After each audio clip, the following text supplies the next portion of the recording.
సుమన్ టీవీలో మీ personal and business promotions కోసం కింది నెంబర్కి కాంటాక్ట్ చేయండి. నాకు బాలేదు, నొప్పి వస్తుంది.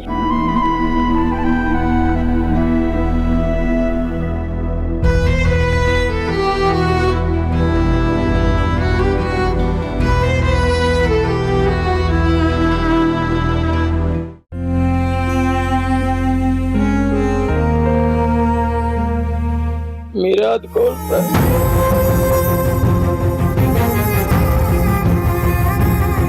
మీ అబ్బాయి తేజస్ ఇలా పడిపోయాడు అనుభూతికి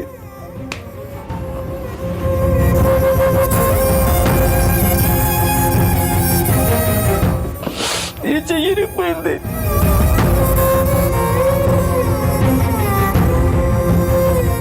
ఈ రోజంటే నేను ఏదోలా కష్టపడి నేను పోయించుకుంటాడు. రేపు నేనేమో అయిపోతే అది ఎలా భరిస్తాడు sir? Hi views, welcome to Suman TV. నేను మీ తారక్. ఈ రోజు నేను మీకు ఒక పిల్లవాడిని పరిచయం చేయబోతున్నాను. నేను ఎన్నో స్టోరీలు చేశాను, ఎన్నో కథలు విన్నాను, కానీ వీడి కథ వినేసరికి నాకు గుండె తరుక్కుపోయింది. వీడు 4 ఏళ్ల వయసులో 2 అంతస్తుల మేడ మీద నుంచి కిందికి జారి పడడం వల్ల వీడి తల పగిలి వీడు పక్షవాతానికి గురి అయ్యాడు, మంచానికే గురి అయ్యాడు. వాడు వయసు పిల్లలందరూ కూడా ఆడుతూ పాడుతూ చక్కగా స్కూల్కి వెళ్తూ చదువుకున్న వయసులో వీడైతే మంచానికి పరిమితం అయ్యాడు. ఒక్కసారి వాడిని మీకు పరిచయం చేస్తాను, నాతో పాటు మీరు కూడా వచ్చేసాడు. తేజస్, తేజస్, తేజస్ చూడు, అన్నీ వచ్చాను. ఎలా ఉంది ఇప్పుడు? ఎలా ఉంది ఇప్పుడు? నాకు బాలేదు. బాగోలేదా? అయ్యో, ఏం బాగలేదురా? నొప్పి వస్తుందా? ఇంకా నొప్పి వస్తుంది. ఇంకా నొప్పి వస్తుందా? ఓకే ఓకే, చేయి పెట్టద్దు, నొప్పి వస్తుంది. తేజ్, బయటకు వెళ్దామా? ఎత్తుకోవాలా? సరే, నేను ఎత్తుకుంటాను. లేదా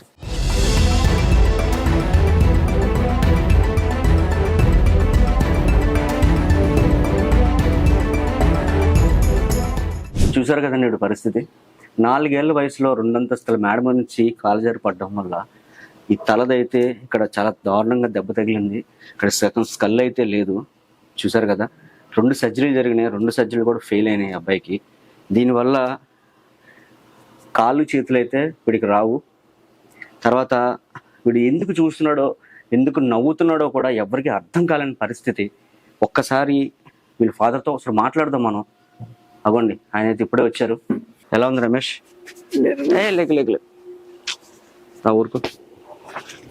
ఏంటండి తేజస్ ఫాదర్, ఒకసారి ఆ రోజు అసలు ఏం జరిగింది, అసలు ఆ 2 అంతస్తుల మేడ మీద తను ఎందుకు ఎక్కాడు, అసలు ఏ ఊర్లో పడిపోయాడు అనేది ఒక్కసారి మనం తెలుసుకుందాం. ఒకసారి రమేష్, బాధపడద్దు. నువ్వు ఎంత కష్టంలో ఉన్నావో నీ ప్రాబ్లమ్స్ లో నుంచి బయటకు తీసుకురావడానికి నేను వచ్చాను. మీరే ఆదుకోవాలి సార్. ఏం పర్లేదు, ఓకేనా? ఒకసారి మాట్లాడదాం. అసలు ఏం జరిగింది వాడికి, అసలు ఎలా జరిగింది? నువ్వు కాసేపు కంట్రోల్ అవ్వు.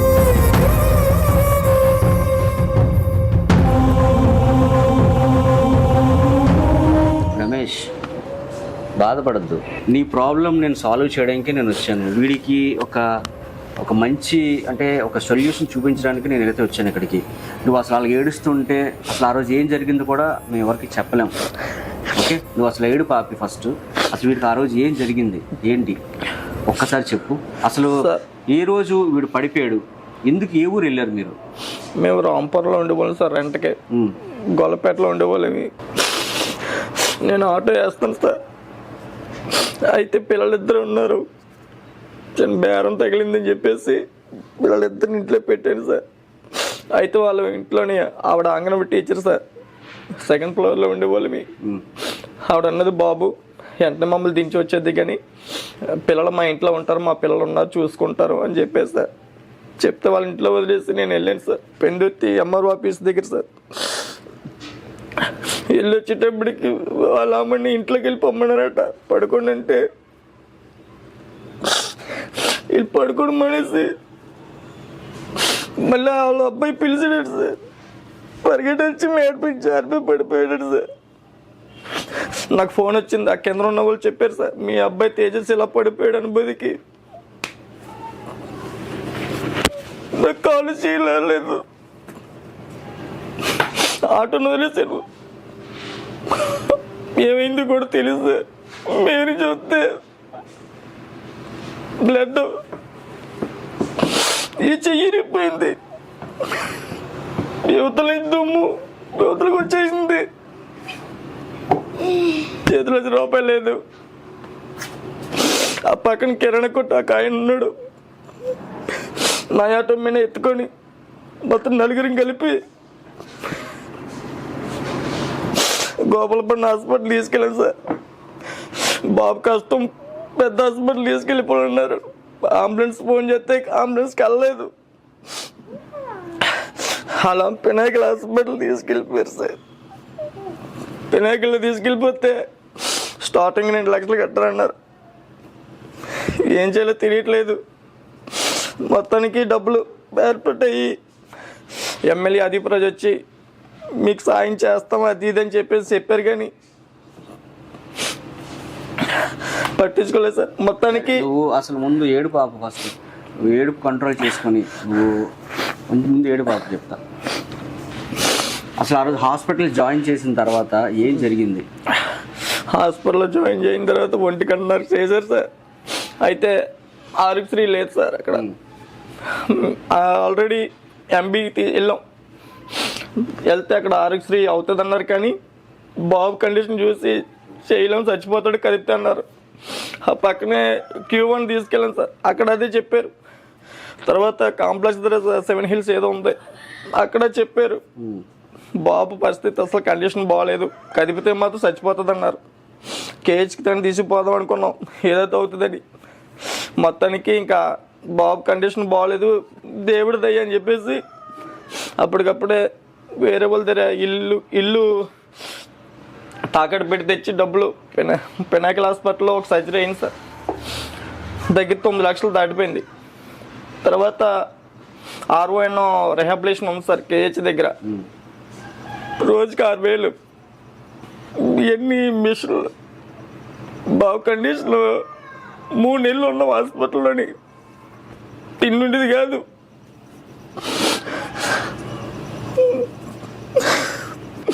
నేను ఏ పాపం చేశానో తెలీదు. చిన్నప్పుడే నాకు ఈ కష్టం లేట అని చెప్పేసి ఎంతో ముడిసిపోయేవాడిని. ఈయన చూసి చాలామంది కుర్రోడు చక్కగా ఉన్నాడు అని అనేవారు. ఏమేదో తెలీదు. 3 నెలలు కట్టి 5 లక్షలు అయింది సార్ అక్కడ. తర్వాత మెస్ పెట్టాలమ్మా, అది దుమ్ము ఫ్రిడ్జ్లో పెట్టారు సార్. పెద్దవాళ్ళకి అయితే పొట్టలో పెట్టాలంట, చిన్నపిల్లడు కదా, ఆ చెప్ప డీప్ ఫ్రిడ్జ్లో పెట్టారు పినాకిల్ హాస్పిటల్లోని. ఆ డాక్టర్ గారు మెడికవర్కి వెళ్ళిపోయారు. మళ్ళీ అక్కడ సర్జరీ చేయాలంటే మళ్ళీ చేశారు సార్. అక్కడ 4 లక్షలు అయిపోయింది సార్. అయినా సరే కానీ సక్సెస్ అవ్వలేదు. పెచ్చులు ఇక్కడి నుంచి మొత్తం అంతా ఇక్కడి నుంచి వచ్చేసి సార్ పెచ్చులు చిన్న పెచ్చులాగా ఫెయిల్యూర్ అయిపోయింది. మళ్ళీ బాబుకి మెస్ పెట్టాలన్నారు సార్. ఇంకొక 2 సంవత్సరాలు పడుతుంది అని చెప్పారు. సంవత్సరం అవుతుంది. నేను హాస్పిటల్కి బిల్లు ఉన్న చూపిస్తాను. ఇప్పుడు వచ్చి హాస్పిటల్ తీసుకెళ్ళి సంవత్సరం అవుతుంది. సోమత లేక ఆటో సర్వీసులు లేవు. బాత్రూమ్కి వెళ్ళాలన్నా తీసుకెళ్ళాలా, టాయిలెట్కి వెళ్ళినా తీసుకెళ్ళాలా, బ్రష్ చేయించాలా, స్నానం చేయించాలా. చెట్టంత మగ నుండి కూడా నన్ను అందరూ కూడా చీప్గా చూస్తున్నారు. చేతిలో రూపాయి ఉండట్లేదు. కోట బియ్యం పెడుతున్నాను సార్ వీడికి. ఆ పాపని కూడా సాధన స్కూల్లో వాళ్ళే ఫ్రీగా చదివిస్తున్నారు. రమేష్, వీడికి ఇంత ప్రమాదం జరిగింది కదా, ఏ రాజకీయ నాయకుల దగ్గరికి నువ్వు వెళ్ళి సహాయం అడగలేదా? సార్ గత ప్రభుత్వంలోని తిరిగాను సార్. ఆల్రెడీ ఎమ్మెల్యే గారే, గత ప్రభుత్వం ఎమ్మెల్యే గారే, పెందుర్తి ఎమ్మెల్యే గారే వచ్చారు సార్. హాస్పిటల్కి వచ్చి నువ్వేం టెన్షన్ పడాల్సిన అవసరం లేదమ్మా రమేష్, నేను ఉన్నాను, మీ అబ్బాయికి సీఎం రిలీఫ్ ఫండ్ 3 నెలలు తెప్పించేస్తాను, మీరు ఏదో ఖర్చు పెట్టండి, తర్వాత 3 లక్షలు ఇస్తాను, ఇంటికి వెళ్ళిన పంపిస్తాను, తర్వాత మీకు ఇల్లు రాస్తాను అని చెప్పారు సార్. అప్పటి నుంచి ఆయన వెనకాలే తిరుగుతా ఉన్నాను. హాస్పిటల్ 3 హాస్పిటల్ బిల్లు కూడా ఆ ఎమ్మెల్యే గారికి ఇచ్చాను సార్. గత ప్రభుత్వం ఎమ్మెల్యే గారికి ఇస్తే ఆ బిల్లు పాడేశారట సార్. ఎక్కడ పాడేశారో తెలీదు. పాడేస్తే తిరిగిందంటూ ప్రతి అధికారి దగ్గరికి వెళ్ళాను సార్. ఆయన పట్టించుకోలేదు. ఏ అధికారుల దగ్గరికి, తర్వాత సెక్రటేరియట్ కూడా వెళ్ళాను సార్. ఎక్కడికి వెళ్ళా మీ ఎమ్మెల్యే గారిని అడగండి అని చెప్పారు సార్. పట్టించుకోలేదు సార్. ఇప్పుడు 3 సంవత్సరాల నుంచి తిప్పుకొని ఉన్నాడు. ఆయన వెళ్తే వీడికి ఏదో అప్పు ఉన్నాడు వచ్చేస్తాడు, బయటికి గెంటండి అని చెప్పేసి అన్నాడు సార్. నా కొడుకుని చూసి కూడా జాలేదు ఆయనకి. ఆ ప్రభుత్వంలో ప్రతి నాయకుడి దగ్గరికి వెళ్ళి కాళ్ళు కూడా పట్టుకున్నాడు, పట్టించుకోలేదు. అయితే మా రెడ్డి నారాయణరావు గారు సార్, టీడీపీ నాయకులు, ఎంపీపీ, ఆయన జడ్పీటీసీ సార్, ఆయన అన్నారు, అమ్మ రమేష్ నువ్వేం బాధపడవసరం లేదు, మన ప్రభుత్వం వచ్చిన తర్వాత చంద్రబాబు నాయుడు గారి ద్వారాగా మీకు సాయం చేస్తానని చెప్పేసి మా జడ్పీటీసీ నారాయణరావు గారు, రెడ్డి నారాయణరావు గారు చెప్పారు సార్. అయితే లోకేష్ బాబుని కలిసాం. తర్వాత చంద్రబాబు నాయుడు దగ్గరికి కూడా ఆయనే తీసుకుని వెళ్ళారు సార్. తీసుకుని వెళ్ళి నీకు ఎలాగన్నా సాయం చేస్తానమ్మా అని చెప్పేసి ఆయన తీసుకుని వెళ్ళారు. చంద్రబాబు నాయుడిని కలిసాము. మన చంద్రబాబు నాయుడు సారు గండిబాబ్జీ గారికి, మన పల్లా శ్రీనివాసరావు గారికి అప్పచెప్పారు సార్. మరి ఇంకా తెలియలేదు ఇంకా ఏమంటే నా కొడుక్కి సీఎం రిలీఫ్ ఫండ్ ఇమ్మని, తర్వాత నా కొడుక్కి ఫెన్షన్ 100% ఉంది సార్. ఎందుకంటే ఆడు ఏ పని చేసుకోలేడు. ఇప్పుడు ఈ అబ్బాయికి పెన్షన్ వస్తుందా? రాదు సార్, పెన్షన్ రావట్లేదు. ఆ ప్రభుత్వంలో పెన్షన్కి అప్లై చేస్తే పట్టించుకోలేదు సార్, దేనికి పట్టించుకోలేదు సార్ మమ్మల్ని. ఇప్పుడు ఏమైనా పెన్షన్ వస్తుందా? రాలేదు సార్, కూడా రావట్లేదు. ఇంకా ఇప్పటికి వచ్చి ఇంకేం రాలేదు సార్. ఇంకా తీయలేదు అప్లై, ఇంకా కొత్త పెన్షన్లకి ఇంకా అవ్వలేదని అన్నారు సార్. అయితే చంద్రబాబు నాయుడు గారిని పెన్షన్ కోసం మనకి రావాల్సిన సీఎం రిలీఫ్ ఫండ్ వస్తే కొంచెం అప్పు తీరుతాయి కదా అని చెప్పేసి అనుకున్నాను సార్. కానీ అప్పులు పెరిగిపోతున్నాయి సార్, వడ్డీలు కట్టలేని పొజిషను, ఇంట్లోకి తినడానికి లేదు, ఎక్కడ ఓ మనిషి ప్రత్యేకంగా ఉండాలి సార్. ఇది చిన్నప్పుడు ఫోటోలు చూస్తే ఎంత అందంగా ఉన్నాడో అని నాకు అనిపించింది. నాకే కాదు, చూసిన ప్రతి ఒక్కరు కూడా అది ఎంత అందంగా ఉన్నాడే, ఇప్పుడు చూస్తే వీడి పరిస్థితి అలాగ అయిపోయింది కదా. సో కడుపు తరుక్కుపోతుంది రమేష్. అసలు వీడికి ట్రీట్మెంట్కి ఎంత ఖర్చు అవుతుంది? అసలు ఇప్పటికీ నువ్వు హాస్పిటల్కి తీసుకెళ్ళి ఎన్ని రోజులు అవుతుంది సార్? హాస్పిటల్ తీసుకెళ్ళి సంవత్సరం అవుతుంది సార్. 1 year అయిపోతుందా? 1 year అయిపోతుంది. మందులు కూడా కొనలేని పొజిషన్. మరి నీకు నీ ఫ్రెండ్ సర్కిల్ కానీ చుట్టుపక్కల కానీ ఎవరు కూడా సపోర్ట్ చేయలేదా? అంటే ఇంకెవరు సపోర్ట్ చేస్తారు సార్? ఎవరు ప్రాబ్లమ్స్ అని అందరూ కూలి పని చేసుకున్న వాళ్ళు ఎక్కడ వాళ్ళు అందరూ ఏ చేయాలో కూడా తెలియదు. గవర్నమెంట్ కూడా మాకు సాయం చేయలేదు. అప్పుడు మొన్న చంద్రబాబు నాయుడు కలిసాను సార్, లోకేష్ని కలిసాను. చంద్రబాబు నాయుడు గారు ఏమన్నారు? చంద్రబాబు నాయుడు చేస్తానమ్మా అని చెప్పేసి అన్నారు సార్. పల్లా శ్రీనివాసరావు గారు ఉన్నారు కదా, ఆయనకి అప్పచెప్పారు గండిబాబ్జీ గారికి. వాళ్ళు చేస్తామమ్మా అని చెప్పేసి భరోసా ఇచ్చారు. ఓకే, మరి ఏమో తెలియదు సార్. నా కొడుకు కూడా ఫ్యాంక్షన్ రావాలి సార్. ఈ రోజు అంటే నేను ఏదోలా కష్టపడి నేను పోయించుకుంటాడు, రేపు నేనేమో అయిపోతే అది ఎలా బతిస్తాడు సార్? ఇప్పుడు నేను చూసుకుంటాను, ఎవరు చూసుకుంటాడు అర్థమవట్లేదు. ఓ మనిషి ప్రత్యేకంగా ఉండాలి సార్. పిల్లలందరూ ఆడుకుంటారు, డాడీ నేను ఎప్పుడు ఆడుకుంటూ పిల్లలతో ఉంటాడు. పిల్లలందరూ స్కూల్కి వెళ్తున్నారు సార్, డాడీ నేను స్కూల్కి వెళ్ళి చదువుకుంటాను అంటాడు. ఏం చదువుతాడు డాడీ వెళ్ళి? ఆ పిల్లలందరూ ఇడికెళ్ళి చూసుకుని ఉండిపోతున్నారు. చదవలేడు, రాయలేడు. ఆడి జీవితం ఏంటో నాకేం అర్థమవట్లేదు. నేను కూలి పని చేసో ఏదో అడుక్కోవడం చేసి పోయించుకుంటాను. ఇప్పుడు రేపు ఆడి పరిస్థితి ఏంటో నాకేం అర్థమవట్లేదు సార్. నేను చాలా ఊహించుకున్నాను నా జీవితం, ఎవరు సాయం చేయలేదు. పోయిన ప్రభుత్వం కనీసం ఎమ్మెల్యే చుట్టూ తిరిగాను, వీడికి అప్పున్నట్టు వచ్చేస్తాను బయటికి గెంటండి అన్నాడు ఆయన. ఏడిసి అప్పుడు చచ్చిపోవాలనిపించింది. ఇప్పుడన్నా ఈ ప్రభుత్వం ఏం చేస్తారో తెలియ చేస్తారని నమ్మకం ఉంది సార్ నాకు. 100% చంద్రబాబు నాయుడు చెప్పారు చేస్తారని ఉంది సార్. కానీ ఇది కేరళ ట్రీట్మెంట్ చేయించాలన్నారు సార్. దీనికా? ఈ చేతికి కాలు కింద సార్. ఓకే, తర్వాత వస్తుందా? ఓ సరే సరే, ఇలా పెట్టుకున్నానా? తర్వాత మెస్ పెట్టాలన్నారు సార్. మెస్ పెట్టడానికి 4-5 లక్షలు అవుతుంది అన్నారు సార్. ఈ ట్రీట్మెంట్కి ఇక్కడ సబ్బవరం దగ్గర కోడూరు ఉంది సార్, అక్కడ చేస్తారట సార్. అదొక 4 లక్షలు ఎంత అవుతుందని చెప్పారు. కానీ ఏం చేస్తాను సార్, ఇప్పుడు ఇప్పటికే 16 లక్షలు అయిపోయింది. 16 లక్షలు అయింది? 16 లక్షలు అయిపోయింది సార్. 3 hospital sir. కళ్ళుకి ఎల్వి ప్రసాద్ హాస్పిటల్ చూపించాను సార్. చూపిస్తే కళ్ళు బాగానే ఉన్నాయి, ఏమో దానికి సంబంధించిన నరాలు ఉంటాయి, డ్యామేజ్ అయిపోయి చూపు ఇంకా జీవితాంతం చూపు రాదని చెప్పేసి సదరన్ సర్టిఫికేట్ కూడా ఇచ్చారు సార్. నా కొడుకు పెన్షన్ వస్తుందని అది తెలుసుకుంటే పెన్షన్ అన్నానే భయం. ఇంటి అవుక నా ఊహించుకోలేకపోతున్నాను సార్. నా కొడుకు చిన్నప్పుడు ఫోటోలే నాకు గుర్తు వస్తుంది గుండెల్లోని. ఫోటోలు చూడకపోయినా చూడకపోయినా ఇది ఊహించుకోలేకపోతున్నాను సార్. నేను ఒంటరిగా ఉంటాను ఇంట్లోని. రమేష్, ఇప్పుడు నువ్వు ఇంట్లోనే ఉండి ఈ అబ్బాయిని చూసుకుంటున్నావా? నేను ఇంట్లో ఉండి చూసుకుంటాను సార్. మరి ఇంట్లో మరి మీ అందరికి పోషకాహారం ఎలాగా? మా ఆవిడకి కొంచెం తెస్తుంది సార్, దేనికి సరిపోవట్లేదు. చీటీలు కట్టాలా, చీటీలు అవ్వబోదికి ఫస్ట్ తారీఖు ఒక చీటీకి 5,000 కట్టాలి సార్. 6 లెవెల్లోని ఒక చీటీకి 15వ తారీఖు వస్తే 6,000 కట్టాలా. ఈ డబ్బులన్నీ కూడా ఈ ట్రీట్మెంట్కి వాడేశారా? మొత్తం అన్ని సార్, అప్పులన్నీ చేస్తాం ఈ ట్రీట్మెంట్కే. వాళ్ళు అన్నీ లేదు, వీళ్ళు లేదు. ఆ టైంలో అందరూ ఇచ్చారు బాబు కోసం. ఆ చూసి బాధపడే వాళ్ళు ప్రతి ఒక్కరు. ప్రజెంట్ రెంట్ లేకుండా ఉంటున్నాం సార్. ఇది వాళ్ళు కొంచెం కనికరించి పోలే అందాక మీ పరిస్థితి బాగోలేదు కదమ్మా అని చెప్పేసి రెంట్ కొండని చెప్పేసి ఇంకొక సంవత్సరం వరకు మమ్మల్ని రెంట్ అది అడగనన్నారు సార్. డబ్బులు ఇచ్చేయాలి వాళ్ళకి. వడ్డీలు పెరిగిపోతున్నాయి సార్. వడ్డీయే కట్టాలా, ఇంట్లో తిన్నాకే తేవాలా. ఆటోలు చూస్తే సర్వీసులు, ఒక టికెట్ వచ్చిందంటే ఆ టికెట్ కోసం ఎన్నో ఆటోలు ఉంటున్నాయి. ఎలా బతికి ఏడుపు వస్తుంది, చచ్చిపోవాలనిపిస్తుంది. 4 రోజులు అవుతుంది ఇంట్లో నూనె లేదు, అసలు కాయగూరలు లేవు, బియ్యం లేవు. కోట బియ్యం వండి పెడుతున్నాను సార్. ఎప్పుడు కూడా ఈ పరిస్థితి వస్తుంది అనుకోలేదు. మీరే ఎలాగన్నా మీ సుమన్ టీవీ ద్వారాగా మమ్మల్ని ఆదుకుంటారని మీరు ఎంతో మంది చేసి ఉంటారు సాయం. భయపడకు రమేష్. అంటే ఏదో సార్ మీ దయ. ఇప్పుడు కూడా ఎందుకు వచ్చామంటే సో వీడి పరిస్థితి బాగోలేదు, నీ పరిస్థితి కూడా బాగోలేదు.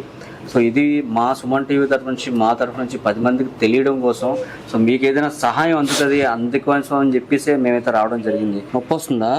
ఎక్కువసేపు కూర్చోలేకపోతున్నావా? అయ్యో సా కాసేపు ఇలా పడుకుని పోతావా? లేకపోతే ఇంటికి వెళ్ళి మంచమే పడుకోబెట్టావా? మంచమే పడుకుంటావు పని. మరి ఏం చేస్తావు? అలా కూర్చుంటావా? సరే, ఇలా స్ట్రైట్గా కూర్చో. రమేష్, ఏం లేదు, ఇప్పుడు ఈ దీన్ని దెబ్బ తగలడం వల్ల నర్వ్స్ అన్ని కూడా చాలా డ్యామేజ్ అయిపోయాడు కదా. సో దానివల్ల తిను ఏ ఫీలింగ్ ఏంటంటే తనకు ఆకలి వేసినా, తనకి నొప్పి వచ్చినా సరే తను చెప్పలేడు, అదే నవ్వుతూనే ఉండిపోతున్నాడు. ఏంటి ఇది కారణం ఏంటి? డాక్టర్ గారు చెప్పి మొత్తం ఇది ఈ పడిపోవడం వల్ల యువతల దుమ్ము యువతలకు వచ్చేసిందండి సార్. మొత్తం బతకడమే గ్రేట్ అని చెప్పారు సార్. మొత్తం లోపలదంతా డ్యామేజ్ అయిపోయిందండి సార్. కానీ అది మాకు తెలిసే బతితాడంటే గ్యారెంటీ లేదు, కానీ దేవుడి దయ వల్ల బాగానే బతికాడు అని చెప్పారు సార్. దీనివల్ల ఏంటి అన్నది తెలీదు, మీరే చూస్తున్నారు సార్.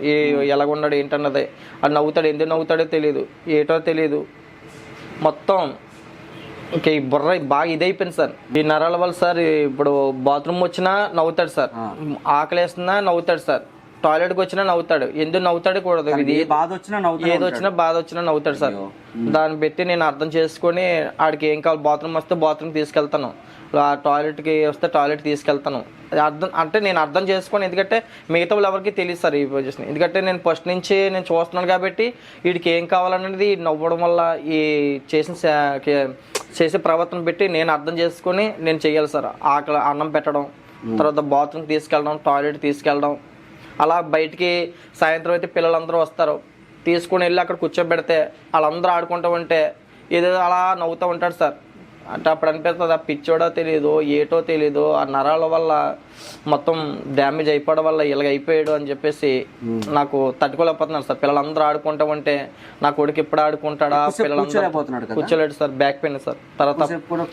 తర్వాత ఫైల్స్ వచ్చేసి సార్, ఎంత వచ్చేసి సార్, అది వేడి వల్ల. తర్వాత పిడిసి వస్తుంది సార్. ఆ పిడిసి వచ్చినప్పుడు ఏ టైంకి వస్తుందో తెలీదు, పడిపోతాడు సార్. ఆల్రెడీ మీకు చూపించాను వీడియో కూడా. అవును, అది ఇంకా ఎటు పడిపోతాడో తెలియదు సార్. పడిపోతాడు, ఏ క్షణాన్ని వస్తుందో తెలియదు. 24 గంటలు తనని అలా కాపాడుకుంటూ ఉండాలి సార్. లేదంటే మాత్రం ఇంకా ప్రమాదమే సార్. కానీ దేవుడు అనకూడదు కానీ సార్, తీసుకెళ్ళిపోతే ఒకసారి తీసుకెళ్ళిపోయినా పర్వాలేదు, కానీ నాకు నరకం చూపిస్తున్నాడు సార్ దేవుడు. ఆటోకి వెళ్ళమంటావా? తీసుకెళ్ళిపోయిన బాగుంది, నాకు జీవితాంతం నరకమే. ఈ బాధపడితే చూడలేను, ఆ బాధని తట్టుకోలేకపోతున్నాడు. ఏటన్నది వీటి ప్రవర్తన ఏటన్నది నాకు అర్థం అవ్వట్లేదు. అంటే నాకు దేవుడు బంధాలు వేసినట్టే, ఆడికి బంధాలు వేసినట్టే. ఈ జీవితం ఎందుకు అనిపిస్తుంది సార్? మీరే ఎలాగన్నా మాకు సాయం చేయాలి సార్. నా కొడుకుని చూసి మీరే ఎలాగన్నా నా కొడుకుని చూసారు కదా సార్, మీరే సాయం చేయాలి సార్. రమేష్ ఏంటి ఇప్పుడు ఇందాక నుంచి చూస్తున్న ఈ చేతికి సపోర్టర్ వేశారు కదా, ఇది ఏంటిది? ఇది ఏం జరిగింది కూడా తెలియదు సార్. ఇది చెయ్యి ఇరిగిపోయిందో తెలియదు. ఇది చెయ్యి ఇరిగిపోయిందా? అయితే ఇది మొత్తం అప్పుడు డ్యామేజ్ అయింది. ఇది కూడా ఇవి నరం సార్, ఇక్కడ నరం డ్యామేజ్ అయిపోయింది సార్. ఓకే. దానివల్ల ఇది లెవెల్ వస్తుందని చెప్పేసి ఇది డాక్టర్ గారు చెప్తే పెట్టాం సార్. పెట్టినా సరే కానీ ఇది పని చేయట్లేదు సార్. ఇది డ్యామేజ్ సార్. ఇది నరాలు ఇక్కడ నుంచి ఇక్కడ వరకు నరాలు అసలు పని చేయవు సార్. ఓకే. టైట్గా ఇలా టైట్గా ఉండిపోతే సార్. చూపిస్తాను సార్, ఒకసారి మీకు చూపిస్తాను. ఇగో సార్. ఓ ఇగో సార్. ఇలాగ ఉండిపోద్దా? ఇలా ఉండిపోద్ది సార్. అసలు నిలబడదు సార్. తనకు అసలు సపోర్ట్ లేదు. అయ్యో, అసలు సపోర్ట్ ఉండట్లేదు. ఉండదు సార్. అసలు సపోర్ట్ ఉండట్లేదు సార్ అసలు. ఇగో సార్, మీరు చూడండి సార్, మీరే చూస్తున్నారు కదా. ఇగో సార్, ఇక్కడ నుంచి ఇది ఇక్కడ నుంచి ఇది అంతా సార్. అసలు ఏమన్నారు డాక్టర్? ఇది చూసి ఏమన్నారు? డాక్టర్ గారు అయితే మీరు ఫిజియోథెరపీ చేసినా సరే కానీ మేము చేయడం అంటే చేస్తాం కానీ మేము చెప్పలేమని చెప్పేసి చెప్పారు సార్. ఇది ఇక్కడ రిహాబిలేషన్ ఉంది కదా సార్ మన కేజీహెచ్ దగ్గర, అక్కడ చేయించాం సార్. వాళ్ళు ఏంటంటే మేము చేయడం చేస్తాం కానీ అది మేమేం చెప్పలేము అని చెప్పేసి చెప్పారు సార్. కాకపోతే ఇది కేరళ ట్రీట్మెంట్ చేయించాలంటున్నారు సార్. నా దగ్గర స్తోమత లేదు సార్ చేయించడానికి. ఇప్పటికే చాలా అప్పులు చేస్తాను. ఇంకా నా దగ్గర తినడానికే ఇబ్బంది పడుతున్నాను, మందులు కూడా కొనలేకపోతున్నాను. సంవత్సరం అయింది సార్ హాస్పిటల్ తీసుకెళ్ళి. ఇప్పటికి వచ్చి నేను చూపించాలి. అలా వదిలేస్తే పెద్దదవుతుంది తప్ప తగ్గదు కదా. ఏం చేస్తాం సార్, భగవంతుడి దయ, మీరు దయ. ఇంకా నేను చేయించలేను సార్. మీరే ఏదైనా సాయం చేస్తే ఇంకా నేను ఎక్కడైనా ఇస్తారు సార్ అప్పులు. అవి వడ్డీలు కట్టలేకపోతున్నాం. వడ్డీలు పెరిగిపోయి ఒకసారి 3 సంవత్సరాలు అవుతుంది. మీరే ఊహించుకోండి సార్, 15 లక్షలకి వడ్డీ ఎంత అవుతుంది అన్నది. నేను ఇంకా అది కట్టలేకపోతున్నాను సార్. రమేష్, ఇలా వదిలేస్తే ఈ ప్రాబ్లం పెద్దదవుతుంది తప్ప ఇది తగ్గదు కదా రమేష్. ఏం చేస్తాం సార్, ఇంకా మరి నేను చేయడానికి ఏమీ లేదు. ఇంకా తల్లిదండ్రులు తాగేసి చచ్చిపోవడం తప్ప ఇంకా వేరే మార్గం లేదు. చాలామంది వస్తున్నారు, వచ్చి వీడియోస్ తీసుకుంటున్నారు, ఫొటోస్ తీసుకుంటున్నారు. తీసుకొని వాళ్ళు డబ్బులు సంపాదించుకుంటున్నారు సార్. ఫేస్బుక్లోని, ఇన్స్టాగ్రామ్లోని ఇవన్నీ పెట్టుకొని వాళ్ళు డబ్బులు సంపాదించుకుంటున్నారు తప్ప అన్ని చూసి ఎవరు కూడా బాధపడి సాయం చేద్దామని నాదిరి ఎవరు లేరు సార్. ఎవరో సంతోషం కొద్ది వాళ్ళు వీడియోలు తీసుకొని వెళ్ళిపోయి వాళ్ళు డబ్బులు సంపాదించుకున్నారు తప్ప మాకు ఎటువంటి సాయం అందలేదు సార్. మీ సుమన్ టీవీ ద్వారాగా మాకు గవర్నమెంట్ ఏమన్నా సాయం అందిస్తారని కోరుకుంటున్నాం సార్. ఇంకా లేదంటే ఇంక మేము తల్లిదండ్రులకు చచ్చిపోవడం తప్ప వేరే మార్గం ఏం లేదు సార్. మీరు మీ సుమన్ టీవీ వారు మాకు న్యాయం చేయాలి సార్. మీ సుమన్ టీవీ అమ్మతో సమానం సార్. మీ గురించి మాకు తెలిసింది సార్. మీరే ఎలాగైనా సరే ప్రభుత్వానికి తెలియపరుస్తారని కోరుకుంటున్నాను సార్. నా కొడుకు ఫెన్షన్ సీఎం రిలీఫ్ ఫండ్ తెప్పిస్తారని నేను వేడుకుంటున్నాను సార్. మీ సుమన్ టీవీ అంటే మాకు చాలా నమ్మకం సార్. ఎందుకంటే మీరు చాలామందికి సాయం చేశారు సార్. నేను చూశాను సార్ యూట్యూబ్లో. అది మీరు ఎలాగైనా మాకు సాయం చేస్తారని కోరుకుంటున్నాను సార్. ఖచ్చితంగా రమేష్, కన్ఫామ్గా. ఎందుకంటే వీడి పరిస్థితి, నీ పరిస్థితి చూసి నాకే కాదు ప్రతి ఒక్క మా సుమన్ టీవీ ప్రేక్షకులందరికీ కూడా గుండె కరగాల్సిందే. సో ఖచ్చితంగా సో సరిగుండు ఖచ్చితంగా రమేష్, కన్ఫామ్గా నేనైతే చేసి పెడతాం మేము కూడా. ఎందుకంటే మా తరఫున, మా సుమన్ టీవీ తరఫు నుంచి కూడా సో ప్రతి ఒక్కరు కూడా నీ కథ, వీడి కథ వింటే సో ఎవరికైనా సరే గుండె కరగాల్సిందే. సో ఖచ్చితంగా సో కన్ఫామ్గా నేనైతే నీకు మాట ఇస్తున్నాను. సో ఈ వీడియో ప్రతి ఒక్కరి దగ్గరికి రీచ్ అయ్యేలాగా మేమైతే చేస్తాం. మీరు ఎలాగైనా సాయం చేయాలి సార్. సో కన్ఫామ్ రమేష్, ఖచ్చితంగా. ఎందుకంటే నీ కథ, వీడి కథ వింటే అసలు గుండె కరగాల్సిందే ఎవరికైనా సరే. సుమన్ టీవీ ప్రేక్షకులు ఎవరు చూసినా సరే ప్రతి ఒక్కరు కూడా వాళ్ళ గుండె అయితే కరగాల్సిందే.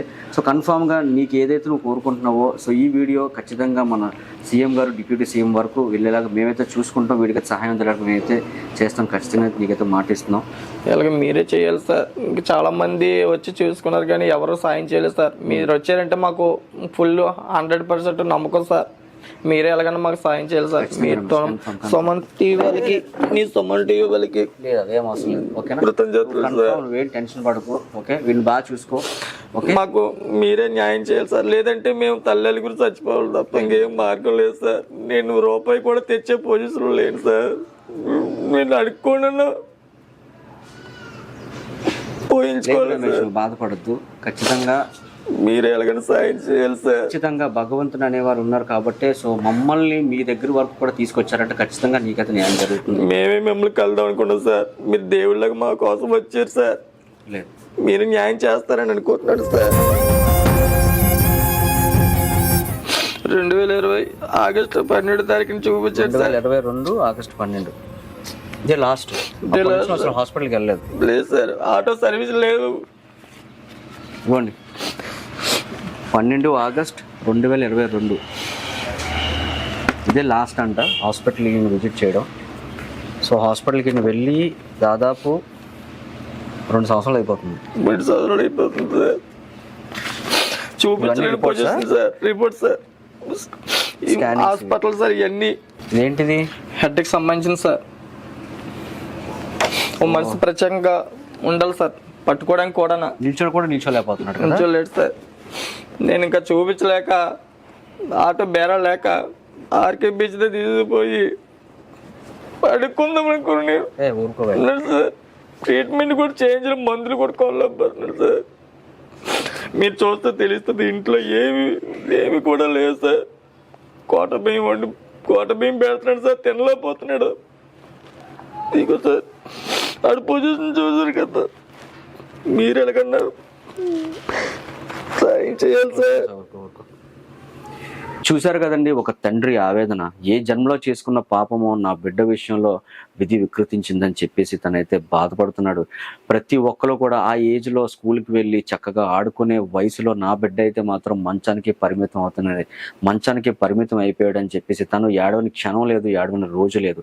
ఎవరైనా సరే ముందుకు వచ్చి నా పరిస్థితి చూసి నా బిడ్డకి నాకు సహాయం చేస్తారని చెప్పేసి ఆ తండ్రి అయితే ఆవేదన వ్యక్తం చేస్తున్నారు. హాస్పిటల్కి తీసుకువెళ్ళి ఆ పిల్లవాడిని 2 సంవత్సరాలు అయితే దాటిపోయిందండి. సో ఇలానే ఉంచేస్తే ఆ పిల్లవాడి ప్రాణానికి ప్రమాదం. తన దగ్గర అయితే తినడానికి కూడా డబ్బులు లేవు, ఆ పిల్లడికి ట్రీట్మెంట్ చేయించిన కూడా డబ్బులు లేవని చెప్పేసి ఆ తండ్రి అయితే ఆవేదన వ్యక్తం చేస్తున్నారు. సో ఎవరైనా సరే దాతలు ముందుకు వచ్చి నా పిల్లడికి సహాయం చేయండి, నా పిల్లడి లైఫ్ నిలబెట్టండి అని చెప్పేసి ఆయన అయితే మనస్ఫూర్తిగా సుమన్ టీవీ తరఫున అయితే కోరుకుంటున్నారండి. సో ఎవరైనా సరే ముందుకు వచ్చి తేజస్కి సహాయం చేయండి. సో ఖచ్చితంగా వాళ్ళ లైఫ్ నిలబెట్టండి. సో 100% వాళ్ళ లైఫ్ అయితే నిలబడుతుందని చెప్పేసి మేమైతే మనస్ఫూర్తిగా కోరుకుంటున్నాం. ఎవరైనా సహాయం చేయాలనుకుంటే ఖచ్చితంగా సుమన్ టీవీని సంప్రదించండి, వాళ్ళకైతే సహాయం చేయండి, వారికైతే ఒక లైఫ్ ఇవ్వండి.